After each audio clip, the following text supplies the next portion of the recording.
కార్తీక దీపం సీరియల్లో శ్రీమన్నారాయణ దశరథతో, ఏరా ఇది తప్పు అని జ్యోత్స్నాకి చెప్పలేదు ఎందుకురా, కార్తీక్ని పెళ్లి చేసుకుంటానని అనడం చాలా తప్పు. దీపకి కార్తీక్ భర్త అయినప్పుడు జ్యోత్స్న పెళ్లి చేసుకోవడం చాలా తప్పు అని నువ్వు గట్టిగా చెప్పలేవా అనేసి శ్రీమన్నారాయణ అంటాడు. అందుకు దశరథ అంటాడు, నాన్న అది జ్యోత్స్న తప్పు కాదు, అది నా తప్పే.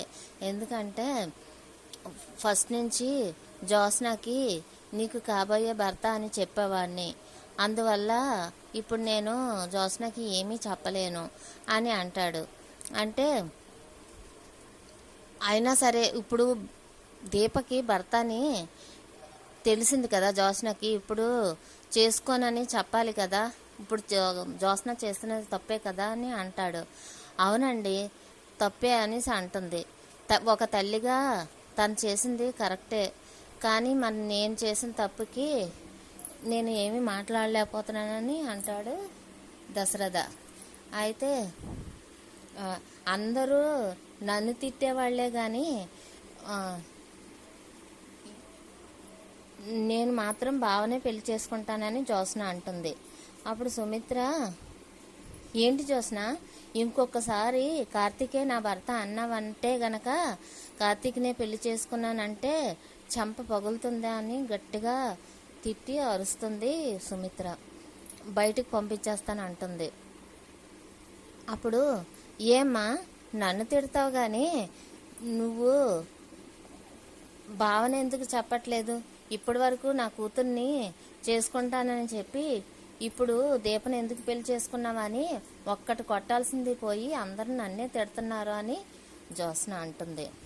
అప్పుడేమో ముందే చెప్పాడు కానీ కార్తీక్ ఇదేమి తప్పులేదు అని అంటుంది పారిజాతం. ఏంటి ఇష్టం లేదని ముందే చెప్పాడా అని శ్రీమన్నారాయణ అంటాడు. అవునండి, అప్పుడు కంట్రీ నుంచి వచ్చిన వెంటనే అందరూ కార్తీక్తో జ్యోత్స్నకు పెళ్ళని సంతోషపడుతుంటే కార్తీక్ మాత్రం నా దగ్గరికి వచ్చి నేను ఎలా చెప్పాలో తెలీదు, నేను జ్యోత్స్నని పెళ్లి చేసుకోలేను, నేను ఎప్పుడు తన్ని నా భార్యగా అని ఊహించుకోలేదు అని చెప్పాడండి అని అంటుంది పారిజాతం. మరి నాకెందుకు ఇప్పటి వరకు చెప్పలేదు అని అంటాడు శ్రీమన్నారాయణ. మీకు చెప్పడానికి కూడా కారణం ఉందండి, ఎలా చెప్తాను, ఎందుకంటే చిన్నప్పటి నుంచి జ్యోత్స్న కార్తీకే భర్త అని అనుకునేది. తరువాత వాళ్ళు పుట్టేటప్పుడు దశరథ వాళ్ళ చెల్లికి మాట ఇచ్చాడు, తన కొడుక్కి తన కూతుర్నిచ్చి పెళ్లి చేస్తాననేసి. అలాంటప్పుడు నేను కార్తీక్ పెళ్లి చేసుకోవడని ఎలా చెప్తాను, అందుకేనండి చెప్పలేదు అనేసి అంటుంది పారిజాతం.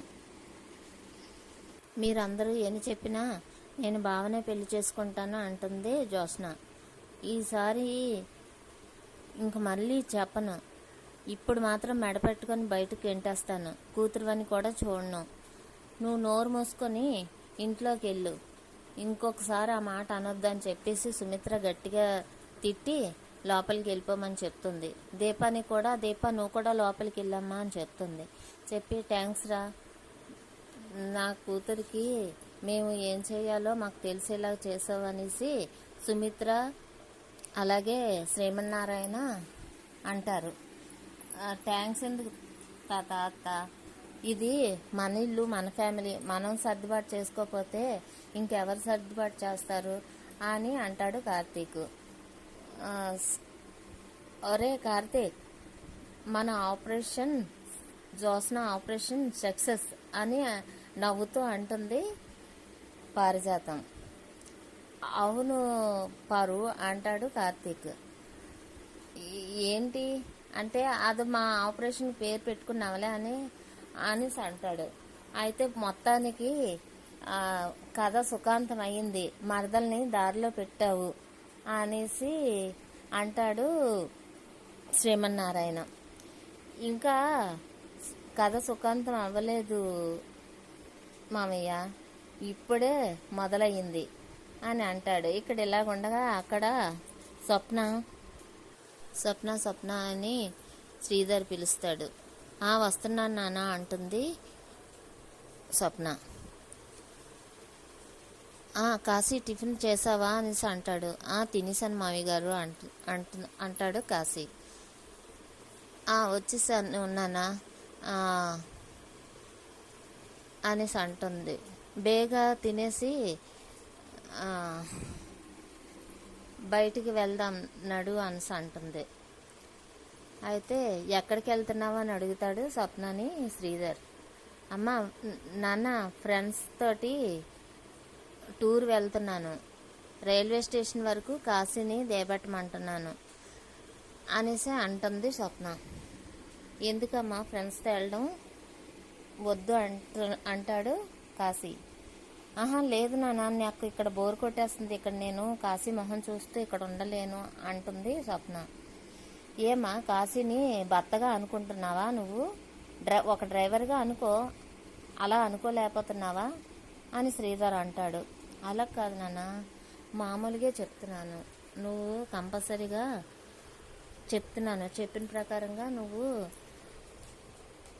నేను ఇక్కడ చూసుకుంటూ ఉండలేను, అందుకనేసే కంపల్సరీగా ఊరు వెళ్ళిపోతాను అనేసి అంటుంది స్వప్న. అయితే సరే, మరి ఎక్కడికి వెళ్ళడానికి వీల్లేదు, ఎవరు ఎక్కడికి వెళ్ళొద్దు, ఇక్కడే ఉండండి. ఎందుకంటే జ్యోత్స్నని అలా మొండిగా వెళ్ళడం వల్లే జ్యోత్స్నని కిడ్నాప్ చేశారు. కార్తీక్ ఏదో దయవల్ల కార్తీక్ స్వప్నని రక్షించాడు. కానీ ఇప్పుడు అలా కాదు, ఎందుకంటే నిన్ను కానీ కిడ్నాప్ చేస్తే నేను తీసుకురావడం కష్టం. అది ఒక తండ్రికి కూతురు బయటికి వెళ్ళిందంటే ఎలా వస్తుందో అని భయంతో ఉంటాడు. అదే పెళ్లి చేసుంటే భర్త మీద నమ్మకం ఉంటుంది, కానీ ఆ నమ్మకం ఇప్పుడు లేదు, ఒకప్పుడు ఉండేది, ఇప్పుడైతే ఆ నమ్మకం లేదు అని శ్రీధర్ అంటాడు. లేదు నాన్న, నేను అంటుంది స్వప్న. నువ్వు వెళ్ళడానికి మాత్రం వీల్లేదు. నాకేమైనా బాగుంది అనుకుంటున్నావా? నేను బాగా ఉన్నాను అనుకుంటున్నావా? నేనైతే సంతోషంగా లేను. ఒక తండ్రి సంతోషంగా ఉండాలంటే ఇంట్లోని పరిస్థితులన్నీ చక్కగా ఉండాలి. కూతురు కాపురం ఎలా ఉంటుందో అని అనాలి అని నిత్యం బాధపడుతూనే ఉన్నాను.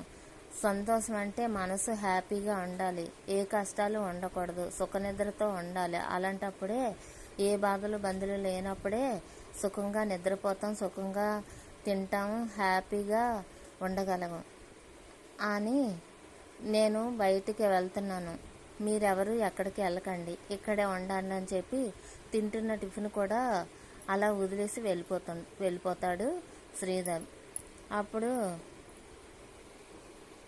కాంచన అంటుంది, కావేరి అంటుంది, ఏంటి అసలు కనీసం మీ నాన్న టిఫిన్ కూడా తినవ్వలేదు అని చిరాగ్గా అంటుంది కావేరి స్వప్నని. అక్కడ దీప వంటగదిలో ఉంటుంది. కార్తీక్ ఈ మాటలన్నిటికీ దీప ఎంత బాధపడుతుందో అనేసి అనుకుంటాడు. దీప వంటగదిలోంచి ఉంటే అక్కడికి సుమిత్ర వచ్చి, అమ్మా నన్ను క్షమించు అని అడుగుతుంది సుమిత్ర. ఎందుకమ్మా మీరు నన్ను క్షమించమంటున్నారు అంటుంది దీప. జ్యోత్స్న చేసింది చిన్న తప్పు కాదు, చాలా పెద్ద తప్పు. ఎందుకంటే జ్యోత్స్న తప్పు చేయడానికి కారణం నేనే. అయితే పిల్లలకి తల్లి లేకపోయినైనా ఉండాలి, లేదా తల్లి బాగా పెంచకుండానైనా ఉండాలి. అలాంటప్పుడే పిల్లలు ఇలా తయారవుతారు, కాబట్టి ఆ తప్పు నాదే అని అంటుంది సుమిత్ర. ఎందుకమ్మా అలా అనుకుంటున్నారు? మీరు చెప్పారనే జ్యోత్స్న CEO అయ్యిందా అంత పెద్ద కంపెనీకి? లేదు కదా, మీరు చెప్పకపోయినా అయ్యింది కదా అని అంటుంది దీప. మీరే అమ్మా ఎలాగైనా సరే కూర్చోబెట్టి జ్యోత్స్నకి మంచి మాటలు చెప్పాలి అని అంటుంది దీప. అందుకు సుమిత్ర చిన్నపిల్ల అయితే చెప్పొచ్చు, చెప్పిన మాట వినే వాళ్ళకైతే చెప్పొచ్చు. కానీ జ్యోత్స్న చాలా మొండిది, తను వినదు నా మాట. ఆ, మొండిదని తెలుసు కానీ నా మాట ఎలా వింటుందా అన్న సంగతి నాకు తెలియట్లేదు. అయినా కూతురు సంతోషంగా ఉంటే సంతోషించడానికి, కూతురు బాధలో ఉంటే బాధపడడానికి ఏ, తప్ప ఇంకెందుకు నాకు అవ్వట్లేదు అనేసి అంటుంది సుమిత్ర. అమ్మ, మీరు బాధపడ్డారంటే మీ ఆరోగ్యానికి మంచిది కాదు, మీరు అసలు బాధపడకండి, మనం జాగ్రత్తగా ఎలాగైనా ఆ, మన దారిలోకి తెచ్చుకోవాలని దీప అంటుంది. ఇలా ఉండగా కార్తీక్ అంటాడు, నెల రోజుల్లో కల్లా దీప జ్యోత్స్నకి పెళ్లి చేసేస్తాను అనేసి అంటాడు కార్తీక్. ఇక్కడ ఇలా ఉండగా అక్కడ శ్రీధర్ కారులోని గుండెపోటు వస్తుంది. శ్రీధర్కి గుండెపోటు వచ్చి కారు ఆగిపోతుంది. జనాలు చుట్టూ ముడతారు.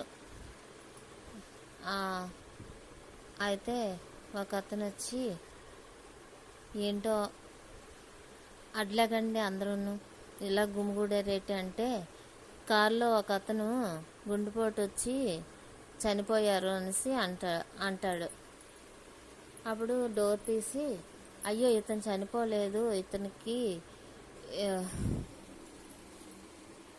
కోమాలో ఉన్నారంతే, మనం తొందరగా హాస్పిటల్కి తీసుకెళ్దాం, కొద్దిగా మీరు సాయం పెట్టండి, నా క్యాబ్లో హాస్పిటల్కి తీసుకెళ్తానని చెప్పి హాస్పిటల్కి తీసుకెళ్తాడు. తీసుకెళ్ళి హాస్పిటల్లో జాయిన్ చేస్తాడు.